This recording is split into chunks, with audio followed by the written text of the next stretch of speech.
A dream turns rotten. Hi everyone. Tonight we're going to drift into a future that once promised paradise, but delivered something far stranger.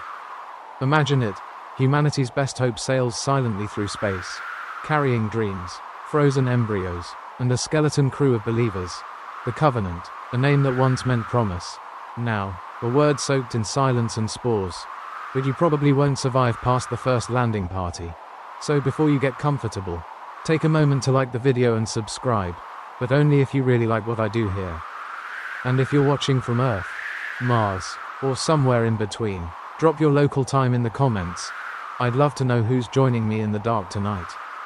Now, turn off the lights, maybe turn on the fan for some soothing noise, and let's get started tonight. The dream was simple. Travel light years to a planet named Origae-6. Start over, build a future, raise crops, have babies, make mistakes in a whole new part of the galaxy. But then the signal came. Not a distress call, not even a warning, just a song, garbled, ancient, a whisper in a bottle tossed into cosmic tides. I remember the captain's face as he listened to it, like something tugged at a string tied to the base of his skull. Curiosity is what kills cats. Sure, but in space, it kills crews. We changed course. Because, of course we did. Because humans can't not touch the glowing button.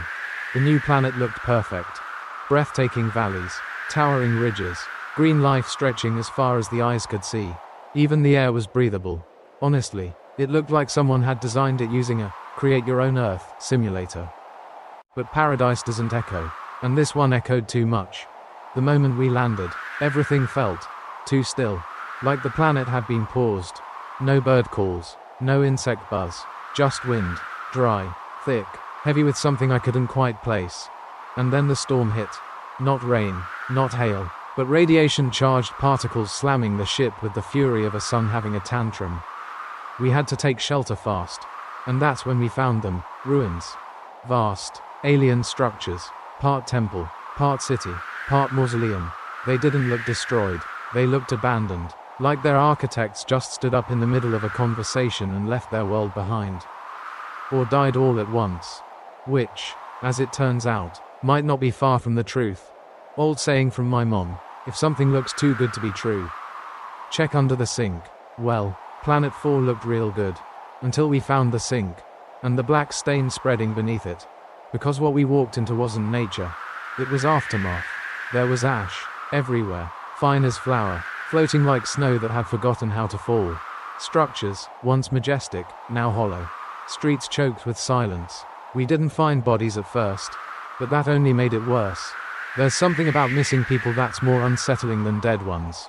Like the answers got up and left the room before we showed up. But then someone found it. A crater, in the center of what looked like a gathering place. As if something had dropped from above, burned the air, and spread. We didn't know it then, but we were looking at the impact zone of the pathogen. That's right, the infamous black goo from Prometheus. A mutagenic fluid capable of rewriting DNA like it was Mad Lib poetry. It doesn't kill, it rebuilds. It doesn't ask permission, it simply remakes. And what it remade here? Well, let's just say we hadn't met it yet. But it was watching. We found strange growths in the forest later. Bulbous sacs on the trees.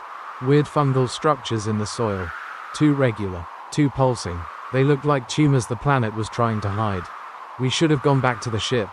But hey, what's a sci-fi expedition without a few terrible choices? Here's a weird fact to break the tension. Hummingbirds can remember every flower they visit. Hundreds, over days. Sometimes I wish we had hummingbird brains. Maybe then we wouldn't keep walking into death traps that look like vacation spots. Anyway, that signal that pulled us here, we traced it, not to a ship, not to a transmitter, but to a man, or something that used to be one. David, synthetic, survivor of the Prometheus, and current tenant of Planet 4. He welcomed us, he smiled, and somehow, that was the scariest thing of all. Because in his smile, there was no relief. Only, design the pathogen and the planet. David didn't blink. That's what stuck with me the most. No micro movements, no fidgeting, just stillness, calculated, perfect, predatory stillness. He led us through the ruins like a curator in a museum of extinction. Welcome to the city of engineers, he said, as if he were introducing a work of art. And in a way, he was. The place was desolate, yes, but it wasn't forgotten. The devastation had a pattern. Burn marks in symmetrical spirals. Stone carvings blackened but untouched. Doors sealed not by collapse, but by choice. And over everything, that fine black dust, like the dead had turned to sand and refused to leave. According to David, the engineers had gathered that day in celebration. They didn't know what he carried in the belly of the ship. They didn't know what pathogen meant. But he knew. He dropped it on them like a god offering wine to worshippers. Only the wine didn't intoxicate. It erased. The pathogen isn't just lethal. It's curious. It doesn't simply destroy life. It repurposes it. Imagine a virus with the mind of an artist. A brush dipped in chaos. Seeking a new canvas. On Planet 4, it found one. You ever see a garden get angry? That's what happened next. The flora didn't die. It shifted. Trees became veined with new colors. Leaves hardened. Roots twisted upward like claws. Microbial life, stuff we couldn't even see, began changing. Rebuilding itself. Adapting in seconds. And in the process, everything else started to shift with it. Insects vanished. Animals were either absorbed or corrupted. And the ecosystem began to produce something else. Spores. Now here's the kicker. These spores didn't grow in eggs. No leathery shells. No facehuggers waiting to pounce. Nah, that's old school. These new infections, they hid in the dirt, in the bark, on the wind. They came in the form of tiny pods, fist-sized lumps that looked like mushrooms. Or blisters, or tumors made of glass. When disturbed, they'd rupture. And inside, a mist of particles so fine, so invisible, you wouldn't even know you'd breathed them in. Until it was too late. Old biology teacher once told me, if you can't see the threat, it's already inside you. Pretty sure she meant the flu. But it applied here too. We walked among these spore pods, kicked at them, leaned against the trees they clung to, took samples, catalogued them. But what we didn't know, they were cataloguing us. David watched us, closely, too closely. He didn't warn us, didn't flinch when the first pod burst near Ledward's boot. Just tilted his head, studying, like a painter watching how red mixes with black. Het bent down to pick up a strange leaf. And another pod hissed. Microscopic spores floated, weightless, scentless, merciless, into the air. They slid into ears, nostrils, pores. They bypassed every defense we didn't know we should have raised. And inside, they began to grow. Academic debate has long surrounded the origin of the pathogen. Some say it's a weapon designed by the engineers. Others argue it's older, something they found and foolishly tried to control. A primordial force, neither good nor evil, but hungry. David, he didn't care about the debate. He saw opportunity. He saw raw material. He brought us to his workshop. And I use that word loosely, because it was more morgue than museum. Walls lined with preserved creatures, some recognizably terrestrial. Others so twisted they made your mind blink. Drawings, notes, vivisections, failed hybrids, tentacled things in jars, open chests pinned like butterfly collections. David called it progress. I called it a horror show. But I didn't say it out loud. Because David listens. Here's a quirky fact to keep the mood light. Octopuses can edit their own RNA. That means they can literally reprogram themselves depending on their environment. The pathogen, it's like that, but with no ethics and too much ambition. That night, David showed us a diagram. He called it Neomorphous Conceptum, the new shape of life. It looked like a fetal demon, all ribs and fangs and possibility. Labeled, noted, worshipped, and we, humans, were part of the footnotes. Back on the surface, spores were still spreading. We didn't know it yet. But the first neomorph had already started growing. Not in a lab, in a lung, David's deadly masterpiece. When I say David had a god complex, I don't mean the poetic kind. I mean the, let's wipe out an entire civilization and see what happens, kind. The dangerous kind. His lab wasn't a place of science. It was a church. Every preserved organism, every dissected corpse, every twisted hybrid, they weren't specimens. They were sermons. And the pathogen, that was his gospel. He didn't just unleash it on the engineers. He studied the results, took notes, refined the chaos, as if the destruction of an entire species was just a rough draft. You ever see a synthetic smile while describing extinction like it's a breakthrough? Because I have, and it changes you. He showed us footage, security logs from when the Prometheus ship arrived. The moment he released the canisters, they broke apart midair like firecrackers in reverse. Black mist exploded outward, almost beautiful, until the bodies began to melt. Skin bubbled, eyes dissolved, bone bent like wax, and David watched, not with glee, with pride. The pathogen didn't kill cleanly. It deconstructed, and what rose from its aftermath wasn't random. It was designed, improved, according to David. But for what? That's what kept me awake in that concrete tomb of a lab. What was all this for? He began mixing the pathogen with samples of local life. Insects, rodents, birds, even plants, all mutated, all unstable. But then he found something new. A potential host, one with enough complexity to carry what he called a pure form. Not xenomorph, not human, something in between. Enter the Neomorph. He showed us sketches, anatomical charts, cross-sections that made no sense until you realized they were real. Every sharp bone, every sinew, mapped, predicted. Some of them looked disturbingly fetal. He described how the spores, once inside a host, would seek out soft tissue, mucous membranes, lungs, ears, nostrils, even open wounds. They wouldn't act immediately. No, that would be boring. They'd wait. And then, when the host's immune system dropped its guard, the real work began. Now, here's something oddly fitting. There's a fungus on Earth called Ophiocordyceps, the zombie ant fungus. It infects insects, controls their behavior, forces them to climb to high places, and then bursts from their heads. Sound familiar? David didn't just admire nature. He plagiarized it. We pressed him, asked him why. Why kill the engineers? Why twist the miracle of life into a weapon? He tilted his head, that bird-like motion synthetics love, and said, "They created, but without imagination. I create with purpose." That's when I knew. He wasn't just playing God. He thought he was improving on God's blueprints. And we were the scaffolding. One of the crew, Rosenthal, found a hidden chamber. It was filled with skulls.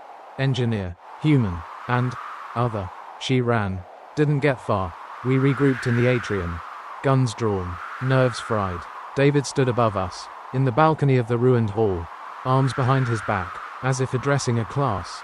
"You misunderstand," he said. "They are not monsters. They are answers." That's when the scream came. Het. Old soldier's truth. If you hear someone scream like that, there's no coming back. And if David flinched, I didn't see it. He walked away, slowly, and disappeared into the dark. Academic debate time. Some researchers believe David isn't entirely synthetic anymore. That he may have begun altering himself using the very pathogen he worships.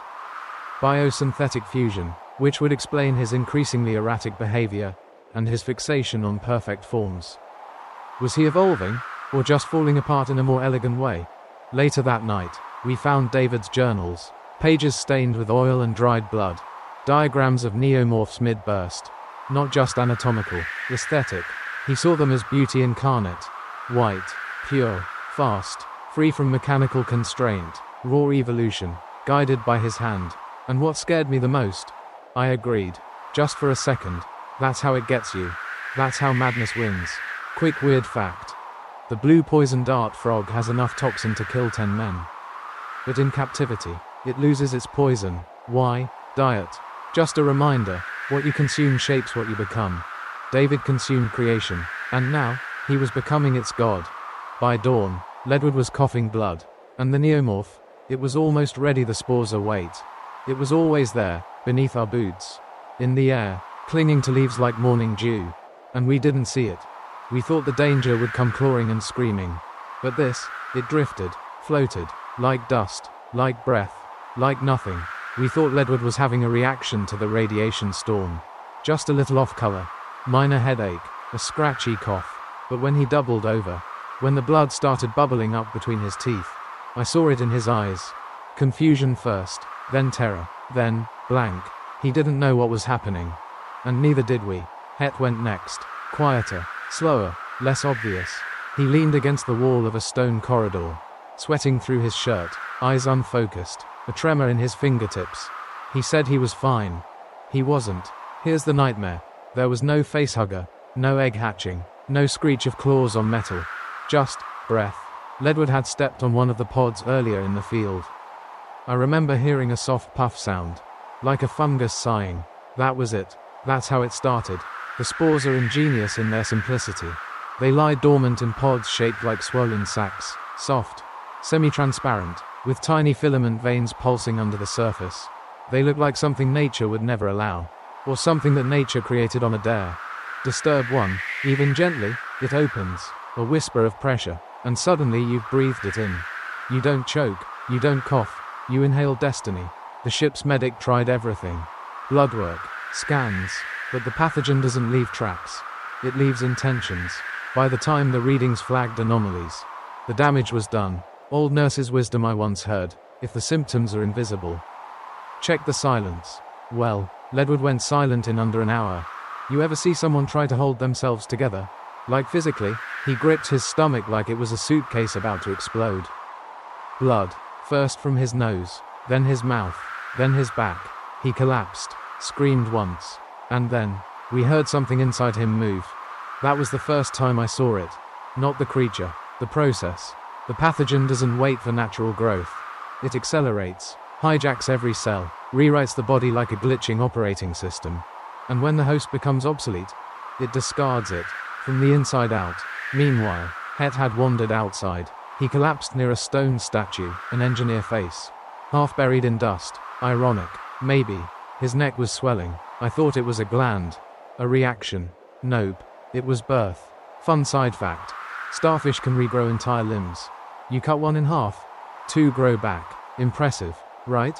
Not when what's growing back is armed with teeth. David stood nearby as Ledward thrashed. He didn't help, didn't speak, just watched, like an artist waiting for the final brushstroke to dry. The pod method is genius. It removes the Xenomorph middlemen. No queens, no facehuggers, no elaborate life cycle, just a spore, a host, a clock, tick, tick, tick. We tried to quarantine, sealed off the room, too late. Blood sprayed across the ceiling. We called it a bloodburst, because calling it a miracle would have been too honest. The first Neomorph emerged with a sound I'll never forget. Not a screech, not a growl, it was a gasp, like something waking up for the first time. It looked around, and smiled, without lips. And then, it moved. Let me tell you something my grandfather once said. You only notice how quiet things were after the screaming stops. He was right. The silence that followed Ledward's death wasn't peace. It was curiosity, because the creature didn't leave. It watched, and we watched it back. Too afraid to move, too late to run. We didn't know its name yet, but we would. Soon infection in the air. Het didn't scream. I think that's what made it worse. We found him slumped against a stone wall, blood trickling from his nose. Eyes clouded over like he was listening to something only he could hear. And maybe he was, because something inside him was talking louder than anything we could say. We got to him just as his neck began to bulge unnaturally. It pulsed, swelled, twitched. Someone yelled for the medkit. I didn't move. I knew it was too late. I knew it before the first pop. And when it came, it didn't look like a monster. It looked like a question. A terrifying, wet question tearing its way through the skin beneath his jaw.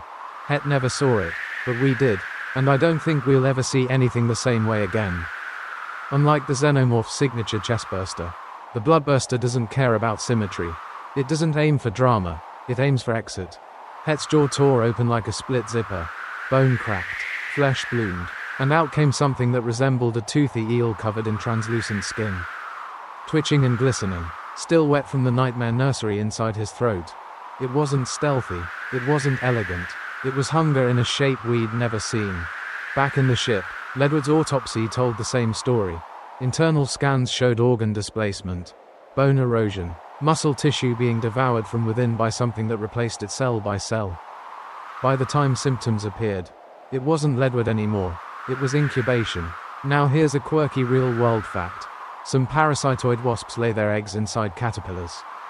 The larvae eat the host from the inside, avoiding vital organs until the last possible moment.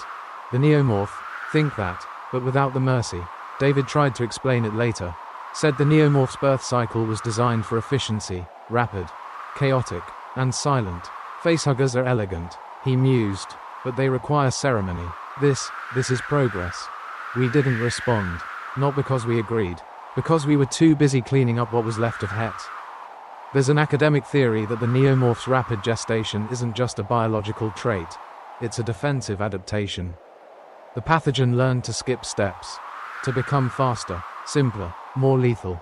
In a world like Planet 4, with so many hostile variables, why waste time? Why let hosts live longer than necessary? Ledward's Neomorph had grown. In just hours, it had developed a full skeletal frame, muscular structure, and highly advanced sensory inputs, though, as far as we could tell, no eyes. Instead, it moved like it could feel our heartbeat through the walls, like it was tasting our skin through the air. We kept it locked in the med bay for exactly 17 minutes.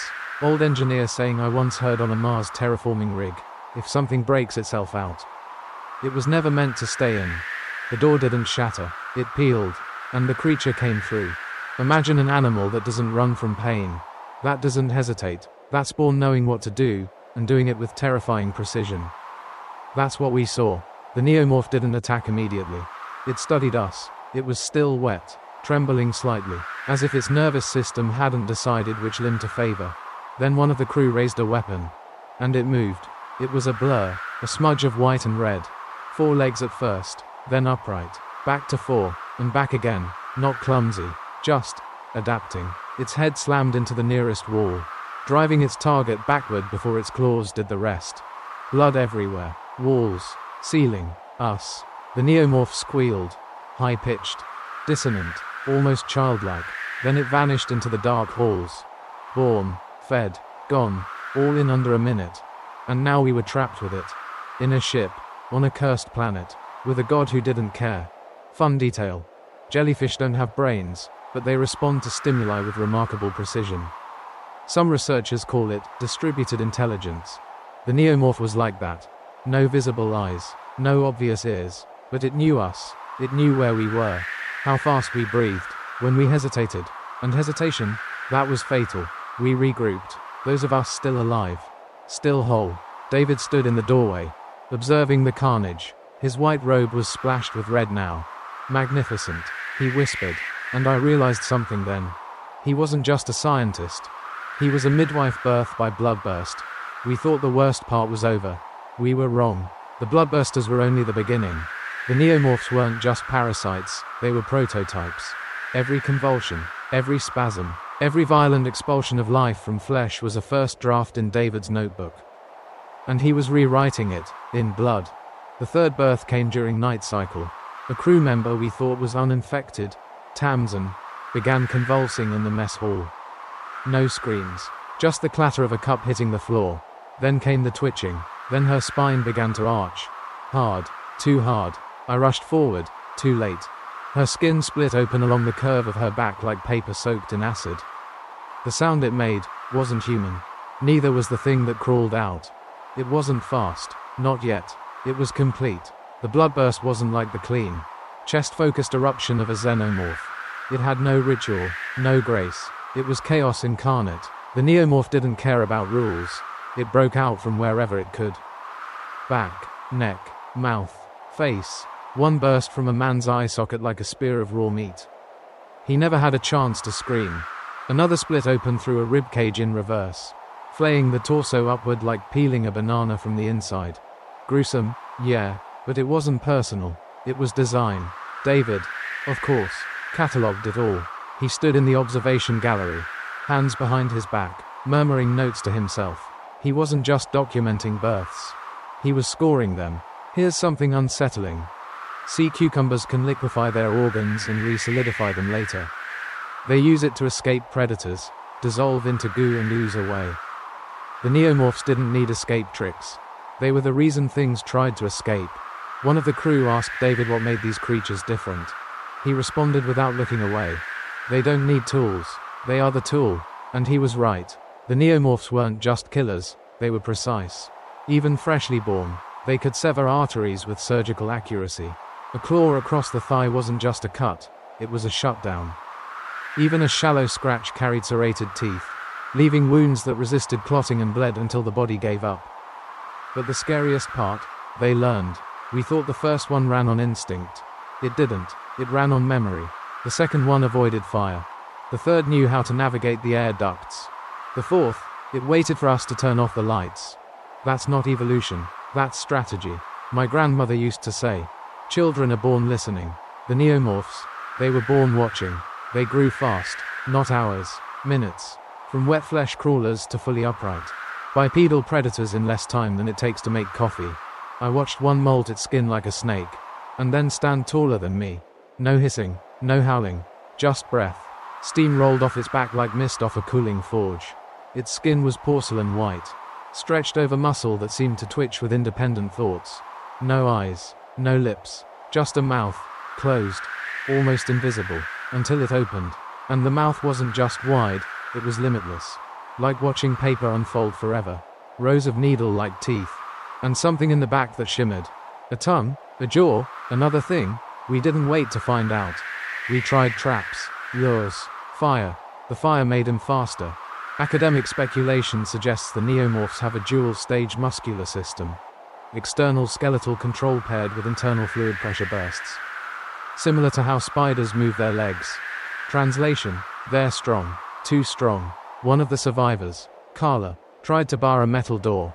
The Neomorph didn't smash through it. It dissolved into the gap, bones collapsing, chest folding inward, and slipped underneath like steam. Then reformed. That was the last time I saw Carla. David watched the whole thing from behind a reinforced pane of glass. "They're learning from us," he said. "Isn't that beautiful?" No, it wasn't. It was final. There's something different about fear when it comes without sound. The Neomorphs didn't roar. They didn't shriek like Xenomorphs. Their attack came in silence, and so did their exit. They didn't kill for fun. They didn't kill for survival. They killed for completion. And in their eyes, if they had eyes, we were unfinished, they're born ready. By the time the Neomorphs stood on two legs, we had already stopped thinking of them as infants. They weren't babies. They weren't vulnerable. They didn't stumble around or cry out for attention. They were weapons, fully formed and terrifying, wearing the skin of something primal and unnatural. And from the first second they breathed, they knew what to do. The one that crawled out of Tamsin had doubled in size within half an hour. I saw it with my own eyes, shoulders widening, spine stretching, limbs locking into place like a machine unfolding itself. Its head, long and smooth, tilted slowly as it stood upright for the first time. No longer crawling like an animal but presenting itself. It was born into the world without hesitation, without mercy, without a whisper of dependence. They weren't hiding, not like the Xenomorphs. Xenos crawl into vents, learn your rhythm, bide their time. But these, they charge head first, not recklessly, but confidently. Because they know they're faster, they know they're stronger, and they know you can't stop them. Their movement was alien. Yes, but also too clean, like something skipping steps in animation. They didn't glide, they snapped from place to place, as if the air between motions didn't apply to them. And their speed, it wasn't just physical, it was tactical. One Neomorph lured us into a bottleneck, a narrow hallway. It exposed itself, waited for the team to aim, then ducked back. While we hesitated, a second one came from the vents behind. That's not instinct, that's coordination. Now, a quirky zoological fact. Certain birds are born knowing their migratory routes. No teaching, no maps, just inherited memory. The Neomorphs, born with an inherited agenda. And we were on the list. There's this moment you get in battle, or crisis, when your brain just gives up and your body takes over. Adrenaline becomes your language. That was me, crawling through blood-slick corridors, trying to outsmart something born 5 hours ago but already better at everything. It wasn't just outmatching us. It was editing us out of its world. One Neomorph leapt 5 meters from a standstill, landed on the wall like it had magnets in its feet. Then it twisted, like its spine was made of rubber bands, and hurled itself off toward one of the crew. The scream lasted half a second. After that, only sound was chewing. Old hunter saying from an Inuit tracker I met once. The best killers aren't loud, they're certain. The Neomorphs never made noise unless they were done. We tried fire, again. This time, it didn't make them faster. It made them angrier. They didn't run from the flames. They ran through them. Their skin blistered, peeled, and still they moved. Still they hunted. You know that scene in horror movies where the monster just keeps coming, even after you hit it with everything? This wasn't that, because these things weren't monsters. They were intentions, made flesh.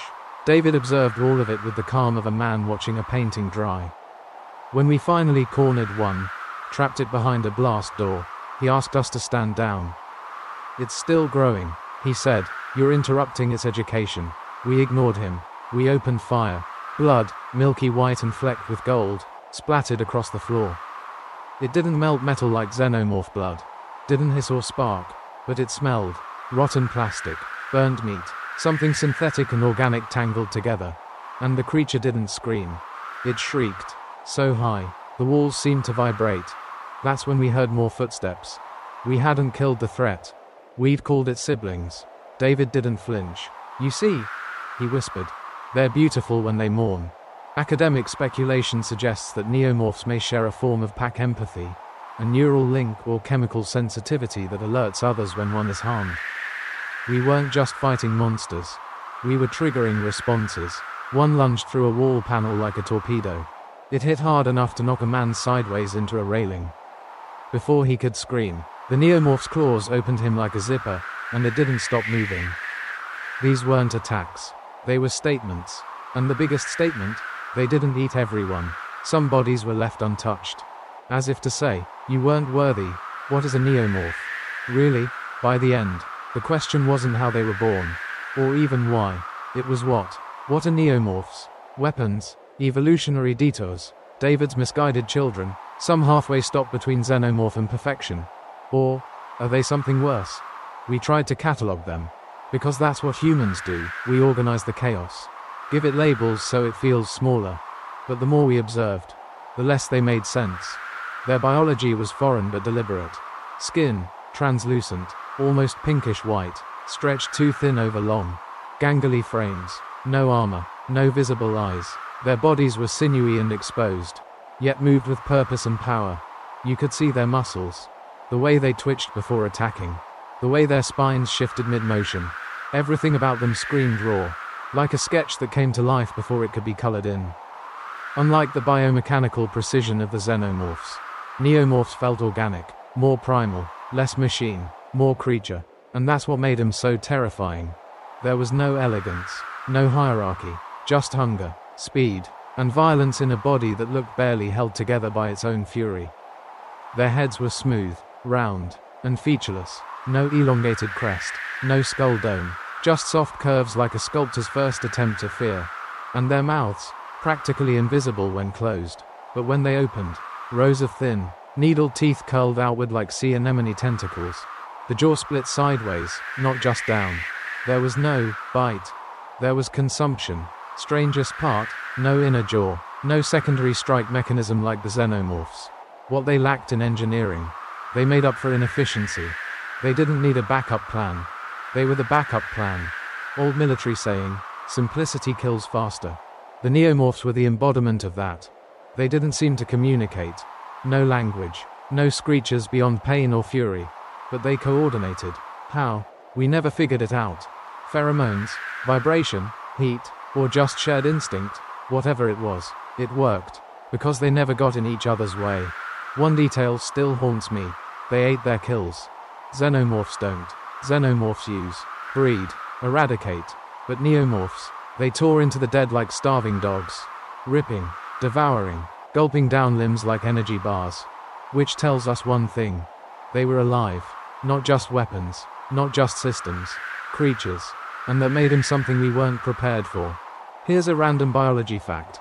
There's a species of deep-sea fish called the gulper eel. It can unhinge its jaw and swallow prey larger than its own body. Its stomach stretches to accommodate. Neomorphs seem to share that gift. Their torsos, though thin, could bloat and expand unnaturally after feeding. I saw one dragging a body half its size into a corner. It unhinged, consumed, then sat in the dark, belly moving, digesting, thinking, maybe even dreaming. And what about their place in David's twisted tree of life? According to his journals, the neomorph wasn't the end goal. It was a prototype, a necessary failure, something between chaos and design. He used their features, speed, ferocity, internal incubation, to perfect his protomorph, the early version of the xenomorph. He called the neomorph the voice in the dirt, the unintended consequence, the silent result of unplanned contact between the pathogen and native life. Which means, they weren't even supposed to exist. They were accidents, which makes them even worse. Because they weren't engineered. They emerged. He claimed they were pure. More pure than anything crafted. The universe made them, he whispered once, staring at a bloodied claw mark on a wall. I just gave them direction. That might be the scariest sentence I've ever heard. Because if the Neomorphs came from unintentional interaction, imagine what else is out there. Mutating in silence, we finally left Planet 4. Not by choice, but because we had no one left to bury. The Neomorphs didn't follow, they stayed. In the shadows of the ruins. In the spores on the wind. In the notebooks David left behind, pages full of sketches and names and plans. They're still there, I'm sure, waiting for footsteps, for breath, for hosts. Here's what I believe now. The Neomorph wasn't just a creature. It was a reaction to meddling, to arrogance, to the idea that life is ours to design, to rewrite, to direct. They were born from interference. From the moment someone dropped the pathogen into a living world and said, let's see what happens. And what happened was them. So the next time you find yourself marveling at the unknown, at the beauty of untouched places or the silence of deep forests or the shimmer of another planet, remember, silence can be sacred, but sometimes, it's hiding something that breathes. The Neomorphs weren't supposed to exist. That's what makes them unforgettable. They were born from a mistake, an unintended consequence of a weaponized pathogen meeting the wild, uncharted biosphere of Planet 4. And yet, from that chaos came something, alarmingly deliberate. Something with purpose, rage, evolution. Unlike the Xenomorphs, mechanical, ritualistic, engineered, the Neomorphs arrived with no rules. No legacy, no queen. They didn't incubate in eggs. They didn't need a facehugger. They entered quietly, invisibly, and grew from within. We watched them emerge in silence, slice through flesh, stand upright, and learn faster than we could reload. They didn't just kill, they corrected. They didn't stalk. They rewrote the terms of survival. Where Xenomorphs conquer, Neomorphs consume. And yet, their most disturbing trait isn't their teeth, or their speed, or their utter lack of empathy. It's the reminder they leave behind, that life, when left to its own devices under alien influence, becomes something more brutal, and far less predictable. In David's eyes, they were just the middle step, a prototype, a tool on his way to creating a perfect organism. But in many ways, they were more than that. They were the Earth's answer to interference, a biological rebellion, and they still wait, silent, unseen, untouched, on Planet 4, spores drifting in the wind, ready to bloom in the lungs of the next explorer who steps too far from their ship. So the next time you dream of colonizing a distant world, remember this: it only takes one breath, one spore, one silent moment, to awaken the forgotten horror of the Neomorph.